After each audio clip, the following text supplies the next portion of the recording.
Poésie, le laboureur et ses enfants de Jean de La Fontaine. Travaillez, prenez de la peine, c'est le fond qui manque le moins. Un riche laboureur, sentant sa mort prochaine, fit venir ses enfants, leur parla sans témoin. Gardez-vous, leur dit-il, de vendre l'héritage que nous ont laissé nos parents. Un trésor est caché dedans. Je ne sais pas l'endroit, mais un peu de courage vous le fera trouver, vous en viendrez à vous. Remuez votre champ dès qu'on aura fait l'hôte. Creusez, fouillez, bêchez, ne laissez nulle place où la main ne passe et repasse. Le père mort, les fils vous retournent le champ, de ça, de là, partout, si bien qu'au bout de l'an, il en rapporta davantage. D'argent, point de cachet, mais le père fut sage de leur montrer avant sa mort que le travail est un trésor. L'extrait que je viens de vous lire est une fable. Et la fable, c'est un récit bref, écrit en vers et qui contient une moralité. Une moralité, ça veut dire une sagesse ou bien une leçon de vie.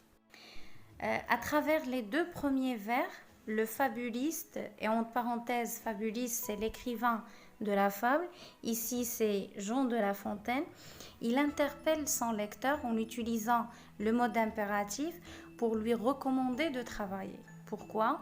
Eh bien, tout simplement parce que le travail est un bien qui ne peut jamais être improductif. Bien au contraire, le travail est toujours payant, il est toujours récompensé. C'est vers la troisième ligne que commence l'histoire, dont le personnage principal est un riche laboureur.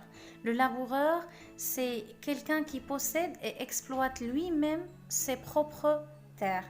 Alors ce dernier, en sentant sa mort prochaine, il rassemble ses enfants autour de lui et il les prévient de vendre l'héritage que leur ont laissé leurs parents. Et pour les dissuader, il leur fait croire qu'un trésor est caché dans leur champ. Alors il se sert de leur intérêt pour l'argent afin de les faire travailler. Du coup, on va assister à un dévouement déployé par les fils. Les fils vont s'adonner au travail, mais dans l'intention de trouver le trésor qui n'existe pas en réalité. Donc c'est vers la fin de l'année que les enfants vont se rendre compte que le vrai trésor n'est que le fruit de leurs efforts et de leur travail. Ils vont prendre conscience que la vraie richesse n'est pas matérielle, mais elle résulte du travail. Voilà, c'est comme ça que le laboureur a donné une leçon à ses enfants en les faisant travailler. De même pour Jean de La Fontaine, à travers cette fable-là, il incite le lecteur à bien réfléchir à la notion de travail.